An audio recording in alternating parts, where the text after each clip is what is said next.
So I've noticed this trend on Twitter lately where somebody will take like a picture of lumber, whether it's like traveling down the highway or just sitting in the hall of an apartment, and there'll be a joke attached to it about people flaunting their wealth or needing private security. And I've really got to admit, at this point, I'm a sucker for lumber memes. Because as many of you guys have noticed lately, lumber prices have gone crazy in the last 12 months. There's a variety of factors affecting the lumber prices and why they're so expensive. A production slowdown that happened because of COVID last year, an increased demand in home improvement and home building projects for people who have the time on their hands lately, and then just general inflation are all contributing to these skyrocketing prices. And I gotta admit, here on Goldshaw Farm, it's impacting us in kind of a big way. And I wanted to talk to you guys about it in today's video. How it's impacting us, what projects we will and won't be doing, and how we're trying to come up with some solutions to deal with the high cost of lumber. Morning, Mr. Toby Dog. How's it going, buddy boy? Hey, good to see you, pal. Good to see you. Oof, you got all dirty this morning. Stay down. Oh, you're full of beans, huh?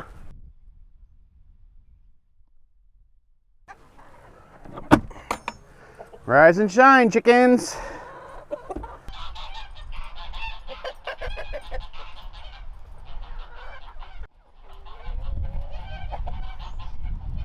Okay, it's time for our daily mother goose check, and she is still holding down the fort. All the other geese are very curious about our little house, I will admit. They are jealous, and I've caught a couple of times having other geese sneak in there. As you can see right now, we've got the mega pond going. The main part of the pond is completely flooded, and it's actually gone to its overflow location as well. We've been getting a lot of rains here on the farm, and so that means a lot of water for the pond and the pasture. And that also means some seasonal visitors have come back. You can see those 3 young drakes right there, and another drake right there, another drake and a hen over there. I was worried that because we have so many geese here on the farm this year, that we weren't going to have any wild ducks or geese show up. So far, the Canada geese haven't returned. Tell you what, if you're accusing Canada gooses of steal and you're accusing me of steal, and I suggest you let that one marinate. Release the Kraken!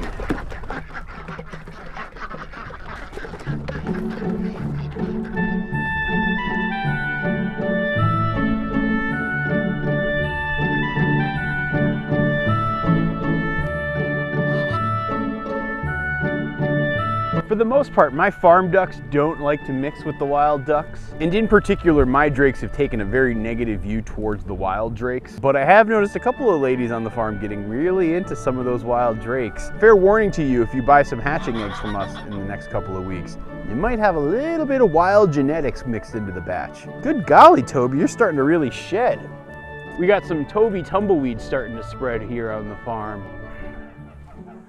How's it going this morning, geesies? Well, we still have that one mother goose holding down the fort. She's been sitting on that nest for a couple of weeks now. I tried an experiment with her. I don't think it worked, but now she's just sitting on some regular old goose eggs, and we'll see what comes of it. Good morning, weird chickens. Yeah, right now my weird chickens are starting to go super broody. Hoping for some production very soon from them.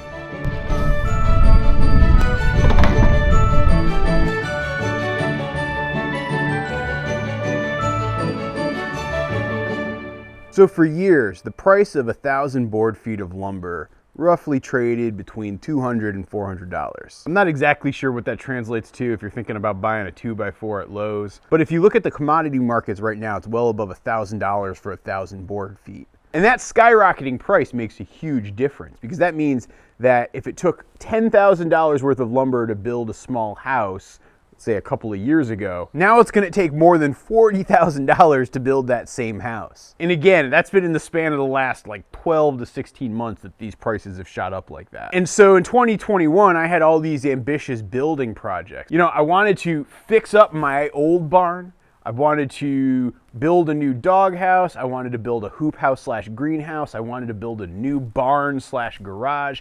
I wanted to fix up a portion of our farmhouse and turn it into a little mini apartment that I could rent out on something like Airbnb. And I gotta say right now, as I'm looking at my construction budgets, doing all of those things in 2021 is just not gonna be feasible. The cost of both materials and labor right now are just too dang high. The rent is too damn high. But that doesn't mean I'm stopping all construction here on the farm. By no means is that the case. In fact, I already completed my first build project of the year, which was building a new house for Toby Dog and Pablo Barn Cat. And as I was doing that build project, I actually got very creative where I was sourcing my lumber from.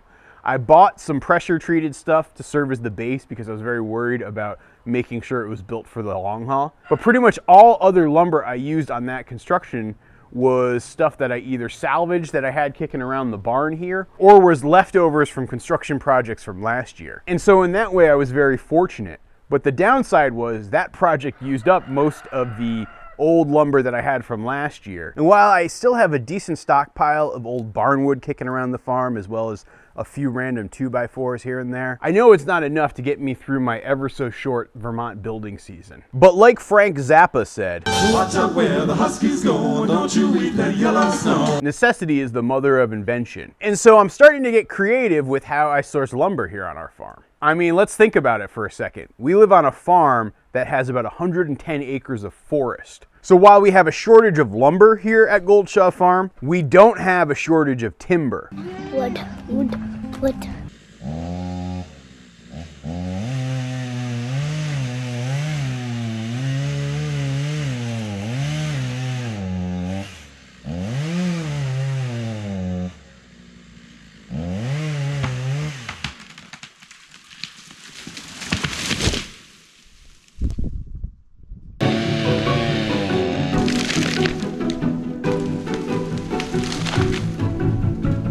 So a few weeks ago, we started a project here at Goldshaw Farm. You see, my buddy Jeff, he actually has a portable sawmill, and he just lives a few miles down the road. And so we started a project where we began to harvest a whole bunch of cedar trees for use on some of the building projects this year. Probably of all harvestable timber, cedar is one of the most abundant here on our farm. And so we could easily cut down a handful of trees and thin things out for the pasture without making a negative dent on our farm and the forest here on our farm. And so we did just that. We cut down, I don't know, maybe about 24 trees. Jeff did most of the cutting. I used large Marge to do most of the skidding and log movement and placement. We got pretty much all the cedar I needed on our farm over the course of a year. Because a second winter ended up striking our farm, we took a couple weeks off from the project and let the snow fall and let the snow melt. But just this past weekend, Jeff came back and he brought his portable sawmill.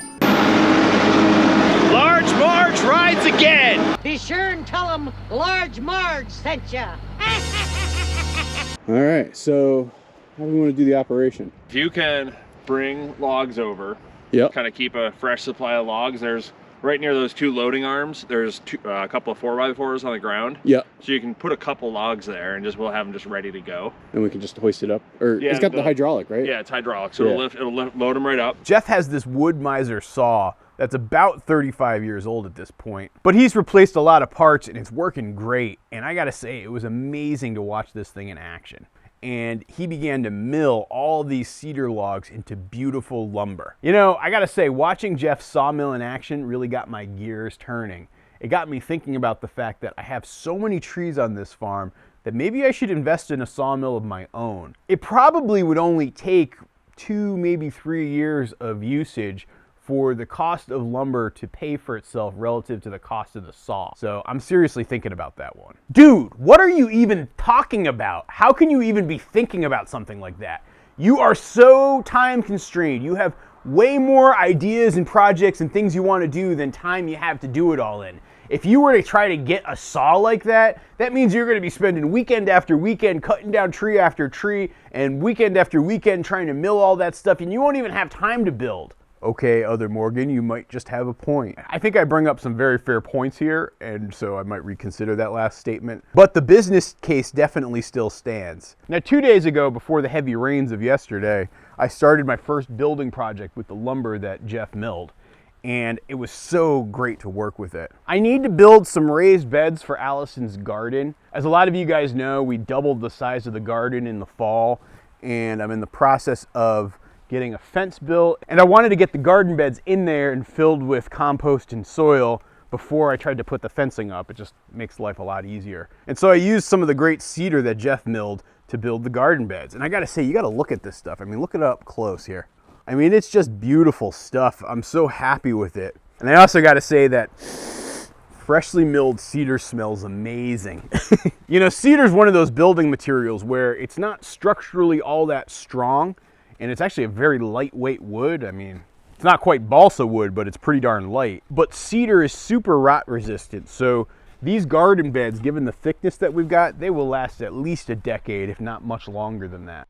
So seriously, Jeff, my good buddy, thank you for the help with this one. It's so awesome to be able to use this natural resource here on our farm. So now you guys might be now wondering, if I have this stockpile of cedar, does that mean I'm going to be doing all the projects on my list this year? And the answer to that one is still actually a no. After doing some hard thinking and consideration, here's my plan as it stands now in May. My intention is still definitely to do the improvements to our barn that I've been planning. This old girl's a beaut, and I need to do my best to protect her and keep her living a long, healthy life. Plus, if I'm gonna get cattle this year, they're gonna end up living in the bottom of this barn. And so this old cattle barn is gonna be used again for cattle in the future, and so I need to protect it. As you guys saw in a recent video with my buddy Alfred,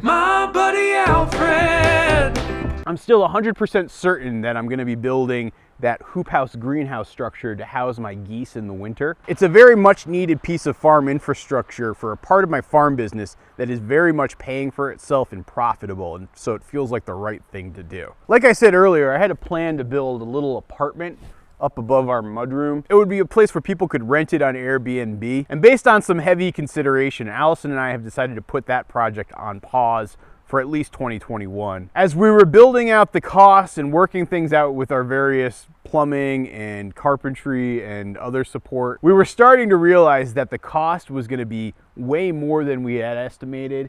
And as we really thought about it too, we're not 100% sure we want to really run a bed and breakfast. Admittedly, part of my goal for moving to Goldshaw Farm was to be a farmer and raise food and not have to deal with lots of people. I'm not entirely sold that I want to actually get into the hospitality business.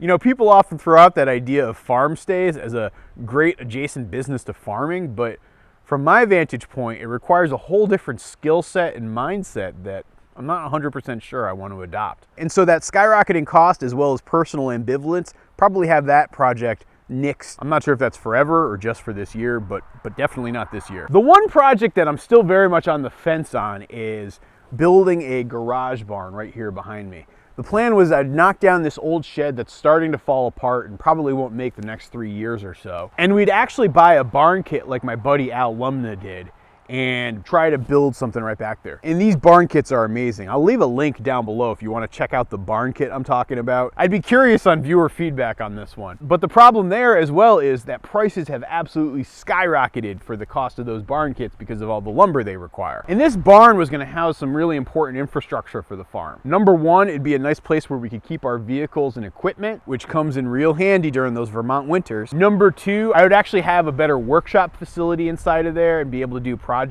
more efficiently than I have to try to do today. And then number three, we wanted to put solar panels on the roof of that barn and actually use those solar panels to power our farm. And so because we had so much riding on the construction of this barn, I'm reluctant to delay the project for a year. But at the same time, is this a really smart time to buy a barn kit and build a barn kit here on our farm? I'm not too sure about that. I mean, another plan B could be we could try to harvest all the lumber here on our farm and mill it with Jeff and see if that would be something we could do. But I'm not quite sure if I have the time or skill for that one. So admittedly, I'm still on the fence. I hope you guys stay tuned to find out what happens next with this one, and we'll see how it all nets out. I hope everybody else has some good luck trying to struggle with the wood cost problems of this year. I know we're very lucky here at Goldshaw Farm to have the natural resource of trees, as well as a good friend like Jeff who's willing to take those trees and turn them into good, useful lumber. Now, if you guys will excuse me, I gotta go finish up those garden beds. Thanks for watching, guys.